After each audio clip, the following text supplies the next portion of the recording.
और very good morning to all of you. आज हम लोग तीसरे पार्ट फंडामेंटल ऑफ लाइफ तीसरी पार्ट के बारे में बात करते हैं। हम लोगों ने अभी तक न्यूक्लियस के बारे में पढ़ा, तो न्यूक्लियस का मतलब क्या पढ़ा था हम लोग न्यूक्लियस के बारे में। लास्ट टॉपिक जो था हमारा कि न्यूक्लियस के जो फंक्शन है वो सभी मेटाबॉलिक एक्टिविटीज को कंट्रोल करने का। सभी मेटाबॉलिक एक्टिविटीज का मतलब क्या होता है आप लोगों को थोड़ा सा उसके बारे में बता देता हूँ मैं। मेटाबॉलिक एक्टिविटी जैसे सेल को रेगुलेट करता है। मेटाबॉलिक एक्टिविटीज का मतलब क्या हो गया कि सेल को रेगुलेट करता है, ठीक है, सेल के फंक्शंस को रेगुलेट करता है। Okay,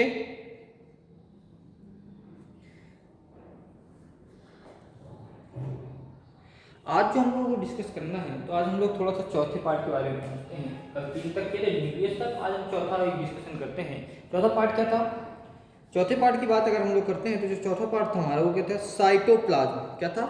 cytoplasm. ये साइटोप्लाज्म क्या होता है? साइटोप्लाज्म ये भी एक इंपॉर्टेंट टॉपिक है, बहुत ही ज्यादा इंपॉर्टेंट है। कैसा होता है ये? जेली लाइक स्ट्रक्चर है।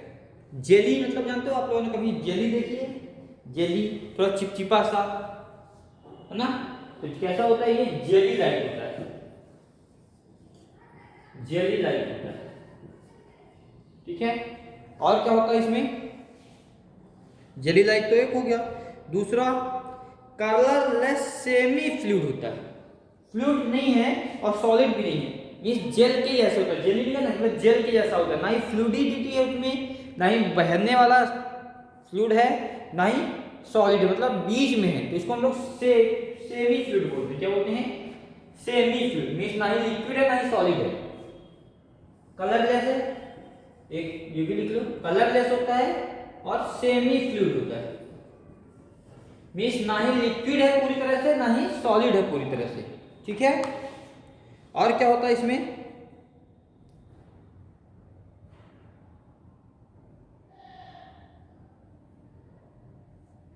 और जो दूसरा इसमें होगा वो क्या होगा? कहां पे पाया? That occurs between the plasma membrane and the nuclear membrane. कहां पे होता है ये semi fluid? Occurs between plasma and nuclear membrane, between plasma and nuclear membrane.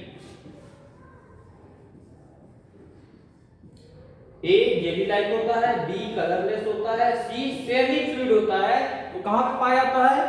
Plasma और न्यूक्लियर मेम्ब्रेन के बीच में पाया जाता है। कहां पे पाया जाता है? प्लाज्मा और न्यूक्लियस मेम्ब्रेन के बीच में पाया जाता है, ठीक है।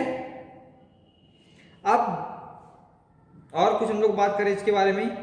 ये क्या होता है? Storage product. क्या स्टोर करता है? जैसे स्टार्च, ग्लाइकोजन, लिपिड्स, ये जो थोड़ा लिक्विड फ्लूइडिटी वाले मटेरियल्स आते हैं ना, जैसे स्टार्च, लिपिड, ग्लाइकोजन, ये सब चीजों को स्टोर भी करता है। क्या करता है? स्टोर भी करता है। तो अब हम लोग बात करते हैं इसके फंक्शंस के बारे में। किसके बारे में? फंक्शंस के बारे में। इसके जो फंक्शंस होंगे तो क्या फंक्शंस हैं इसके?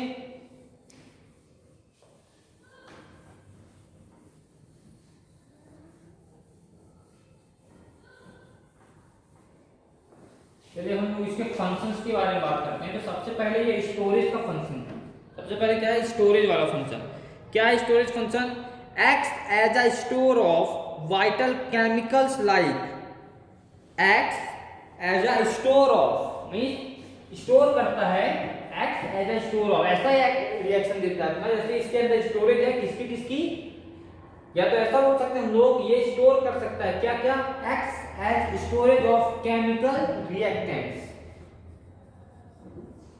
स्टोरेज ऑफ, क्या स्टोरेज करता है? किस चीज का storage? Vital chemicals. Vital chemical कौन कौन से केमिकल्स हैं?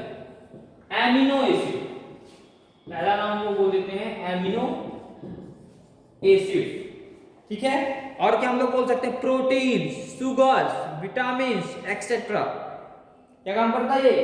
प्रोटीन भी स्टोर करता है, लो प्रोटीन भी लिख दिया, शुगर भी करता है, विटामिन भी करता है, ठीक है। मैं एक प्रकार से बोला जाए तो स्टोरेज का काम करता है ये, ठीक है। और क्या काम करता है? कुछ मेटाबॉलिक रिएक्शन भी करता है, जैसे synthesis of fatty acid, synthesis of metabolic reaction है ये, synthesis of fatty acid, fatty acid, fatty acid का सिंथेसिस भी करता है। ठीक है, तो ये आपके जो चार चीजें थी, ये चार स्तंभ से जिससे सेल बना हुआ है, सेल का जो स्ट्रक्चर कौन कौन से, पहले न्यूक्लियर मेम्ब्रेन या सेल मेम्ब्रेन, दूसरा क्या था सेल वॉल, तीसरा न्यूक्लियस और चौथा साइटोप्लाज्म। ठीक है, चौथा क्या है साइटोप्लाज्म। अब हम लोग और थोड़ा सा आगे बात करते हैं, किस चीज के बारे में बात करेंगे, सेल ऑर्गेनेल्स, सेल के ऑर्गन कौन कौन से हैं, सेल ऑर्गेनेल्स। तो ऑर्गन तो नहीं है, सेल के ऑर्गन तो नहीं होते हैं, ऑर्गन क्या बनते हैं, ऑर्गन बनते हैं टिश्यूज से, सेल से टिश्यू बनती है, सेल के ऑर्गन्स नहीं होते। ठीक है, लेकिन फिर भी हम लोग सेल्स के बारे में थोड़ा पढ़ेंगे, सेल्स के क्लासिफिकेशंस कैसे हैं, सेल्स में और क्या क्या होता है। ठीक है, तो सेल ऑर्गेनेल्स के बारे में पढ़ने वाले हैं हम लोग। ऑर्गेनेल्स क्या होते हैं, एक सेपरेट इन्वायरमेंट होता है, सेल के हर एक पार्ट का एक सेपरेट इन्वायरमेंट होता है, सेल के हर एक पार्ट का एक सेपरेट क्या होता है इन्वायरमेंट होता है। अब ये कैसा इन्वायरमेंट होता है, ऐसा इन्वायरमेंट होता है जो सेल्स को अलग अलग पार्ट्स में डिवाइड करता है, मतलब सेल के अंदर बहुत सारे पार्ट्स हो सकते हैं। ठीक है, जो हर पार्ट अपना अलग एक फंक्शन करता है, क्या करता है, अपना एक फंक्शन करता है। सेल्स के अंदर अलग अलग टाइप्स के पार्ट हो सकते हैं जो अपना एक अलग स्वयं का फंक्शन करते हैं। तो सबसे पहले हम लोग जिसके बारे में पढ़ने जा रहे हैं वो क्या है, गोल्गी अपैरेटस। क्या है, गोल्गी अपैरेटस, पहला cell organelles, Golgi apparatus, Golgi apparatus.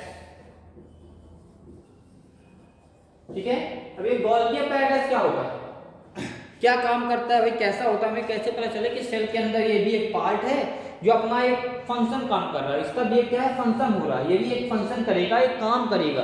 ऐसा नहीं कि बस फालतू का के जगह घेर के बैठा है, नहीं, ये भी सेल के अंदर एक काम करता है। तो हम लोगों ने बोला कि सेल एक यूनिट है। ठीक है, अब सेल के अंदर कई सारे पार्ट्स हो सकते हैं, सेल भी अलग अलग, ये तो है नहीं सेल एक ही सेल हर एक काम कर रहा है, एक ही सेल हर एक काम कर रहा है ओरली बोलते हैं, लेकिन जब उसको डीप स्टडी करेंगे तो पता चलेगा उस सेल के भी पार्ट्स होते हैं। जैसे हमारी ह्यूमन बॉडी एक ही बॉडी है, लेकिन इस पार्ट बॉडी में क्या है पार्ट्स हैं, हैंड अलग काम करते हैं, मुंह अलग काम कर रहा है, नाक अलग काम कर रही है, कान अलग काम कर रहे हैं। इसी प्रकार से सेल्स में भी अलग अलग पार्ट्स होते हैं जो अपना एक स्वयं का फंक्शन परफॉर्म करते हैं। गोल्गी अपैरेटस क्या होता है, एक क्या है ये, गोल्गी अपैरेटस के बारे में हम लोग बात करें अगर, तो गोल्गी अपैरेटस एक मेम्ब्रेन बाउंड का सेट कंसिस्ट करता है, consist of a set of membrane bound fluid filled vessels, vessels होती है मतलब, वेसल्स मतलब जैसे नालियां होती हैं ना हमारे बॉडी में, आर्टरीज और वेन्स, ऐसे ही वो वेसल्स हैं जो गोल्गी अपैरेटस में होती हैं। ठीक है, क्या क्या होता है गोल्गी अपैरेटस में, Golgi apparatus consist of a set of membrane bound, consist of a set of membrane bound। ठीक है, बहुत सारे मेम्ब्रेन से का सेट होता है ये। ठीक है, फिर फ्लूइड फिल्ड वेसल्स होती हैं इसमें, consist of set of membrane bound होती है इनमें, और क्या होती है कॉमन लगा दो, फ्लूइड फिल्ड वेसल्स, ये भी होता है, means consist of membrane bound fluid filled vessels. ठीक है, एंड क्लोज्ड सैक्स जिसे हम लोग फ्लैटेन किस्टर्नी बोलते हैं। सैक्स मतलब क्या होता है, भोरा या झोला। ठीक है, क्लोज्ड सैक्स SACX, सेक्स का मतलब क्या है? SACKS होता है, SACKS, सेक्स मतलब बोरा या झूला, ठीक है। इसका फंक्शन क्या होता है? ये तो हम लोगों ने गोल्गी एपेटस के बारे में जाना कि कैसा होता है। तो गोल्गी एपेटस कैसा होता है? ये बहुत सारे मेम्ब्रेन या फ्लूइड फिल्ड वेसल्स, क्लोज सैक्स का एक पूरा कंसिस्ट करता है, एक सेट बनाता है, पूरा ये गोल्गी एपेटस कहलाता है, ठीक है।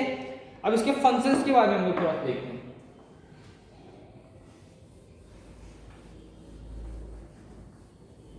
क्या फंक्शंस हैं इसके? सबसे पहला फंक्शन होता है स्टोरेज का। क्या फंक्शन होता है? सबसे पहला स्टोरेज का फंक्शन होता है। कैसे स्टोरेज का? भाई कुछ स्टोर करता होगा तब तो स्टोरेज का फंक्शन बोला गया है। ऐसा तो है नहीं कि बिना स्टोर किए स्टोरेज फंक्शन बोला। तो क्या स्टोर करता है? ये मेन फंक्शन होता है इसका क्या? Store, modify, package and dispatch the substance. क्या काम करता है ये? स्टोरेज का, मॉडिफाई का भी काम करता है, ठीक है, डिस्पैच का भी काम करता है। डिस्पैच मतलब किसी चीज को रिलीज करना। डिस्पैच का भी काम करता है, मतलब किसी चीज को स्टोर भी करता है।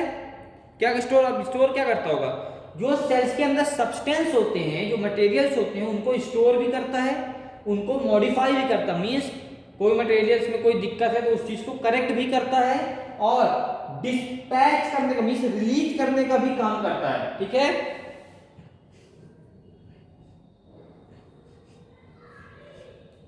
और क्या काम करता है ये? और जो इसका इन्वॉल्वमेंट होता है, ये सिंथेसिस ऑफ सेल वॉल में भी अपना इन्वॉल्वमेंट देता है। मींस सेल वॉल का सिंथेसिस में बनती है सेल वॉल, उसमें भी थोड़ा सा अपना योगदान ये देता है। जो हमारा नेक्स्ट पार्ट है वो है इंडोप्लाज्मिक रेटिकुलम। क्या कहा है? Endoplasmic reticulum. थोड़ा सा इसके बारे में पढ़ना है। इंडोप्लाज्मिक रेटिकुलम दो प्रकार के हो सकते हैं, एक होता है रफ, एक होता है स्मूथ।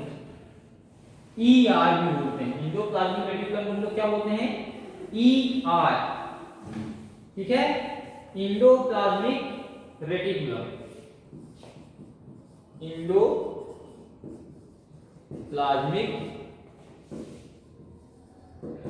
रेटिकुलम क्या है? Endoplasmic reticulum. अब ये इंडोप्लाज्मिक रेटिकुलम होते कैसे हैं? Endoplasmic reticulum tube like structure होते हैं। It is a membranosus network of the tube like structure. कैसे होते हैं ये? ट्यूब लाइक मेम्ब्रेन्स होती हैं। Network of membrane bound tubes and seeds. Network of membrane bound tubes कैसी होती हैं? ट्यूब के जैसे या सीड्स के जैसे। Network of membrane bound tubes and seeds. Membrane bound tubes and seeds, मतलब ये तो सीड के फॉर्म में है और ट्यूब्स के फॉर्म में। ट्यूब्स मतलब जानते हो ना, सभी लोग ट्यूब के बारे में तो जानते हो कि ट्यूब क्या होती है और सीड क्या होती है। फिर प्रोकैरियोटिक सेल में एब्सेंट होता है। Absent in prokaryotic cell, absent in prokaryotic cell. कहां एब्सेंट होता है? प्रोकैरियोटिक सेल में एब्सेंट होता है। प्रोकैरियोटिक सेल, प्रोकैरियोटिक सेल में क्या होता है? ये एब्सेंट होता है। अब इसके टू टाइप्स होते हैं, मैंने पहले आपको बताया। क्या क्या टाइप्स हैं? एक होता है रफ इंडोप्लाज्मिक रेटिकुलम, दूसरा होता है स्मूथ इंडोप्लाज्मिक रेटिकुलम। एक काम करता है सिंथेसिस ऑफ प्रोटीन का, दूसरा काम करता है सेक्रेटिंग लिपिड्स का। एक होता है जो कहां काम करता है? प्रोटीन के। दो इंडोप्लाज्मिक रेटिकुलम काम क्या करता है? बेसिकली इंडोप्लाज्मिक रेटिकुलम बेसिकली जो काम करता है वो क्या काम करता है? प्लाज्मा मेम्ब्रेन में, या हम लोग ऐसा बोलेंगे कि प्रोटीन और लिपिड्स का सिंथेसिस करता है। प्रोटीन और लिपिड्स का सिंथेसिस करता है, ठीक है। बट अब इसके दो पार्ट होते हैं, एक प्रोटीन का काम सिंथेसिस करता है, दूसरा लिपिड्स को सिंथेसिस करता है। ठीक है। तो रफ इंडोप्लाज्मिक रेटिकुलम और स्मूथ इंडोप्लाज्मिक रेटिकुलम। तो जो रफ इंडोप्लाज्मिक रेटिकुलम होता है ये क्या होती हैं, प्रोटीन को मैन्युफैक्चर करती हैं, sites of protein manufacture. Rough endoplasmic reticulum दो टाइप होते हैं, तो ये हम लोग मिटा दें, टाइप डायरेक्ट करते हैं ना।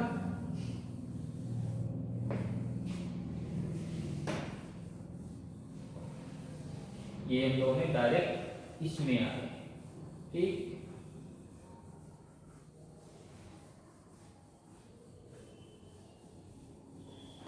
कितने टाइप होंगे, दो टाइप। पहला होगा RER, ऐसा नाम लिखा है तो उसको हम लोग क्या बोलते हैं,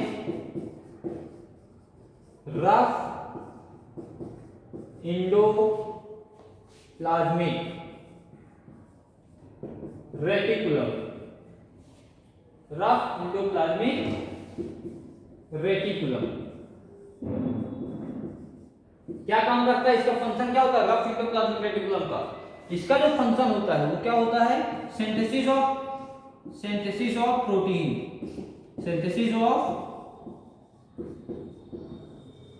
प्रोटीन का जो सिंथेसिस होता है वो कौन काम करता है, रफ इंडोप्लाज्मिक रेटिकुलम। अब देखिए यहाँ पे जो क्वेश्चन बनेगा आपका वो कैसा बनेगा, एक बन सकता है कि इंडोप्लाज्मिक रेटिकुलम का फंक्शन बताइए।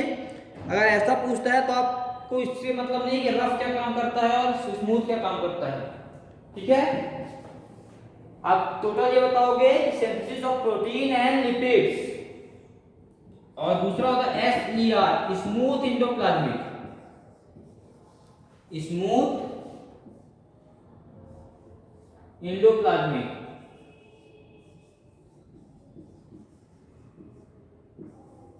रेटिकुलम, ठीक है। Smooth endoplasmic reticulum, smooth endoplasmic reticulum क्या होते हैं, इसमें राइबोसोम्स नहीं होते हैं। और एक चीज ध्यान दीजिएगा, राइबोसोम्स प्रेजेंट होते हैं इसमें, तभी प्रोटीन का सिंथेसिस होता है। अगर राइबोसोम्स नहीं होंगे तो प्रोटीन का सिंथेसिस नहीं करेगा, राइबोसोम्स प्रेजेंट होते हैं। अब राइबोसोम्स जब प्रेजेंट होते हैं तो ये क्या काम करेंगे, सिंथेसिस ऑफ प्रोटीन। इसमें राइबोसोम्स क्या होंगे, एब्सेंट होंगे, राइबोसोम्स एब्सेंट। अब राइबोसोम्स अगर क्या होंगे, एब्सेंट होंगे, तो राइबोसोम्स एब्सेंट होने पे क्या होता है, प्रोटीन का सिंथेसिस फिर नहीं होगा। किसका सिंथेसिस करेगा, ये सिक्रेटिंग लिपिड्स, ठीक है। राइबोसोम्स एब्सेंट है, मेंट फॉर, किस लिए है ये, मेंट फॉर सिक्रेटिंग, रिलीज करने का, बनाने का, क्या बनाने का, लिपिड्स, ठीक है। क्या बनाता है ये, लिपिड्स बनाता है और ये प्रोटीन बनाता है। बात समझ में आई आप लोग को। अब हम लोग और थोड़ा सा बात करें, अगर किसकी बात करते हैं हम लोग, इसका सिंथेसिस की बात तो हो गई। अब ये सिंथेसिस के साथ RER, सिंथेसिस के साथ साथ ट्रांसपोर्टेशन भी करता है,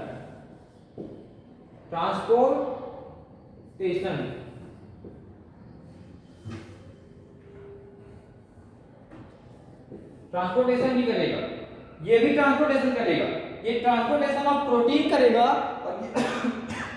और ये ट्रांसपोर्टेशन ऑफ लिपिड्स करेगा। बात समझ में आई। इंडोप्लाज्मिक रेटिकुलम के फंक्शन अगर पूछता है तो आप लोग डायरेक्ट ये बताओगे, अगर या ऐसा भी बता सकते हो SER और RER पूछता है क्या उसका बताओगे। अगर वो केवल रफ इंडोप्लाज्मिक रेटिकुलम का फंक्शन पूछता है तो केवल इतना बताओगे, अगर वो स्मूथ इंडोप्लाज्मिक रेटिकुलम पूछता है तो केवल इतना बताओगे, अगर वो इंडोप्लाज्मिक रेटिकुलम के फंक्शंस पूछता है तो फिर आप दोनों बताओगे। बात समझ में आ गई। जो हमारा नेक्स्ट टॉपिक आएगा वो क्या आएगा, हमारा नेक्स्ट टॉपिक होगा राइबोसोम्स। अभी हम लोगों ने राइबोसोम्स का नाम पढ़ा ना, भाई होता क्या है राइबोसोम्स, हमने तो पढ़ लिया कि राइबोसोम्स यहाँ प्रेजेंट होता है, यहाँ राइबोसोम्स एब्सेंट होता है। आखिर राइबोसोम्स होते क्या हैं, ये भी तो हमें पढ़ना पड़ेगा ना, तब तो हम जान पाएंगे कि भाई राइबोसोम्स होते क्या हैं। तो हम लोग पढ़िए क्या, राइबोसोम्स आखिर होते क्या हैं, ठीक है। बहुत छोटे छोटे टॉपिक हैं कि सिर्फ आपको समझ लेना है कि आखिर राइबोसोम्स क्या होते हैं, फिर माइटोकॉन्ड्रिया क्या होता है, फिर वैक्यूल्स क्या होता है, फिर लाइजोसोम्स क्या होते हैं, प्लास्टिड्स क्या होता है, कई सारी चीजें हैं। ठीक है,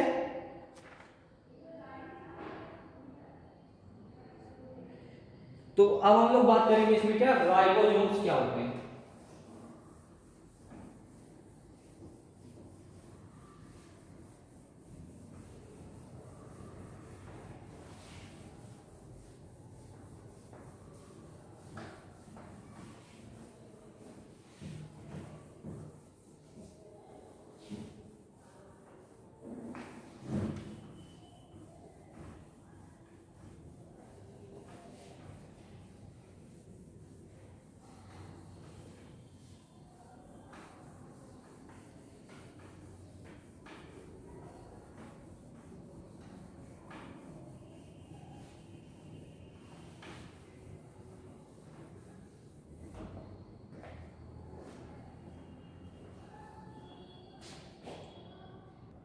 अब राइबोसोम्स क्या होते हैं, थोड़ा सा इसके बारे में पढ़ते हैं। राइबोसोम्स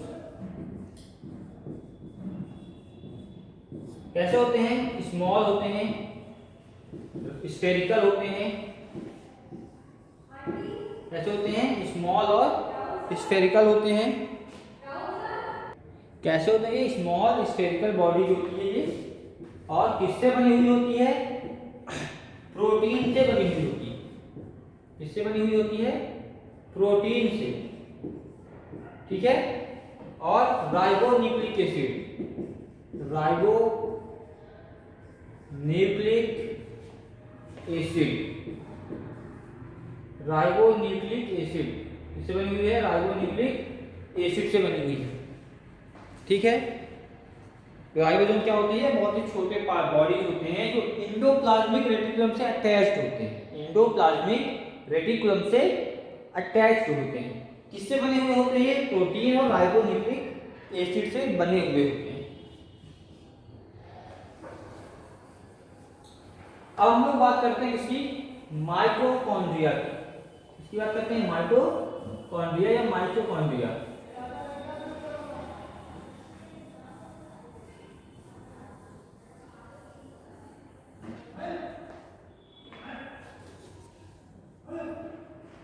क्या होती है माइटोकॉन्ड्रिया, माइटोकॉन्ड्रिया क्या होती है, माइटोकॉन्ड्रिया सबसे इंपॉर्टेंट टॉपिक। हमेशा इस टॉपिक को बहुत अच्छे से पढ़ना है। क्यों अच्छे से पढ़ना है, माइटोकॉन्ड्रिया बताता हूं क्यों अच्छे से पढ़ना है। होते कैसे, पहले हम लोग ये पढ़ लेते हैं। ठीक है, तो कैसे होते हैं, ये रॉड शेप होते हैं। कैसे होते हैं, स्मॉल रॉड शेप, स्मॉल होते हैं, रॉड शेप होते हैं, स्मॉल होते हैं और रॉड के जैसे होते हैं। लोहे की रॉड देखी ना, उस प्रकार के होते हैं। दूसरा, डबल मेम्ब्रेन स्ट्रक्चर होता है। कैसा स्ट्रक्चर होता है इनका, डबल मेम्ब्रेन स्ट्रक्चर होता है, डबल मेम्ब्रेन स्ट्रक्चर होता है। और क्या होता है, और भी कुछ होता होगा इनमें। इनके पास इनका खुद का डीएनए और राइबोसोम्स होते हैं, have their own RNA means ribonucleic acid, DNA मतलब deoxy ribonucleic acid, RNA ribonucleic acid, DNA मतलब डीऑक्सी राइबोन्यूक्लिक एसिड। ठीक है, अब ये तो इसके बारे में मैंने बताया कि ये क्या होते हैं। ठीक है, अब ये इंपॉर्टेंट बहुत ज्यादा क्यों है, because they are known as, ये सब तो इसके फीचर ठीक है, इससे हमको बहुत लेना देना नहीं है, हम जान लिए कि कैसे होते हैं। अब इससे हमको बहुत लेना देना नहीं है। एक क्वेश्चन जरूर आएगा, वो विच इज या which organelle is known as power house of the cell. ये माइटोकॉन्ड्रिया ही कहलाते हैं power house of cell. Cell को पूरी पावर देने का प्रदान, पूरी पावर कौन देता है, काम कौन करता है, ये माइटोकॉन्ड्रिया करता है। इसीलिए उसको कहा जाता है power house of the cell. क्या कहा जाता है? Power house of the cell. क्यों? क्योंकि जो केमिकल एक्टिविटीज के लिए एनर्जी चाहिए वो एनर्जी कौन देता है? माइटोकॉन्ड्रिया देता है। किस फॉर्म में देता है?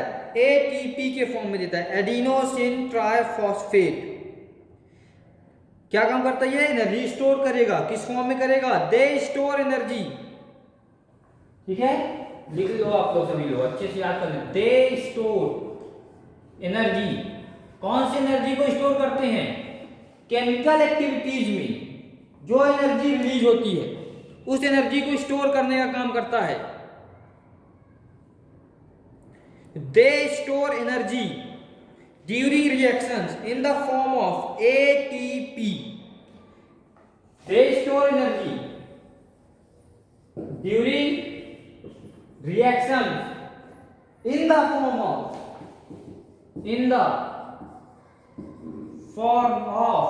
ATP। यहां से दो क्वेश्चंस बन गए आपके। कौन कौन सा? पहला, पावर हाउस ऑफ सेल कौन कहलाता है? तो सबसे पहले हम बताएंगे माइटोकॉन्ड्रिया, एक नंबर का। Why mitochondria is known as power house of cell. 2 number 3 number का आ गया। क्या आंसर होगा? Because they store energy during reaction in the form of they store energy during reactions in the form of, या यहां पर कुछ missing है। क्या मिसिंग है? they store energy released during, sorry यही तो मिसिंग है, released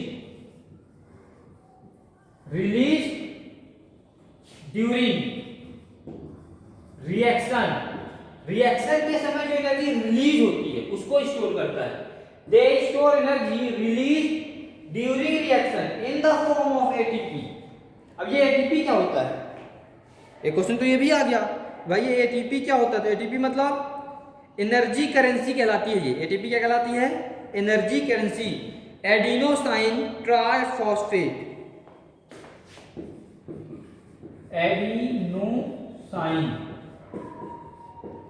एडिनो अच्छे से लिख देता हूं मैं, ठीक है, थोड़ा सा बना के। ये एनर्जी करेंसी कहलाती है। एटीपी क्या कहलाएगी? एडिनो साइन, टी से ट्राई, पी से फॉस्फेट। इसी को हम लोग बोलते हैं क्या? Currency of energy. Currency of energy. इसी टॉपिक से आपके 3-4 क्वेश्चन मिल जाएंगे आपको। एक क्वेश्चन तो पेपर में कंफर्म है। ठीक है, अब इसके बाद हम किसके बारे में बात करेंगे?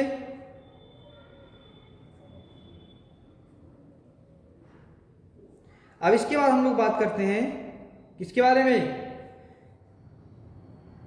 क्या क्या टॉपिक अभी बचे हुए हैं आपके? प्लास्टिड बचा हुआ है। क्या बचा हुआ है? प्लास्टिड बचा हुआ है। प्लास्टिड, ठीक है, तो इसके बारे में हम थोड़ा सा पढ़ लेते हैं। प्लास्टिड क्या होते हैं? प्लास्टिक नहीं है, प्लास्टिड। ठीक,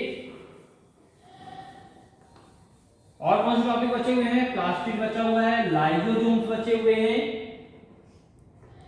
और वैक्यूल्स। 3 टॉपिक आपके बचे हुए हैं अभी, वैक्यूल्स, प्लास्टिड, लाइसोसोम्स। ठीक है, तो हम लोग ये सब क्या करेंगे? नेक्स्ट पार्ट में करेंगे। किस पार्ट में करेंगे? नेक्स्ट पार्ट में करेंगे। ठीक है, क्या क्या करेंगे लोग नेक्स्ट पार्ट में? लाइसोसोम्स, प्लास्टिड और वैक्यूल्स। 3 चीजें करनी है अभी हमें, लाइसोसोम्स, प्लास्टिड और वैक्यूल्स। फिर उसके बारे में ये क्या है? प्लांट और एनिमल से दोनों में पाए जाते हैं। कुछ चीजें केवल एनिमल में पाई जाती हैं, कुछ चीजें प्लांट में पाई जाती हैं। तो हम लोग फिर एक और डिफरेंशिएशन करेंगे। क्या? प्लांट सेल और एनिमल सेल में भी डिफरेंशिएट कर देंगे। प्लांट सेल और एनिमल सेल को भी डिफरेंशिएट कर देंगे कि भाई एनिमल सेल में क्या पाया जाता है और प्लांट सेल में क्या पाया जाता है। Most important topic in this chapter, सबसे ज्यादा इंपॉर्टेंट टॉपिक है क्या? Differentiation of plant and animal cell. ठीक है, ओके स्टूडेंट्स, थैंक यू।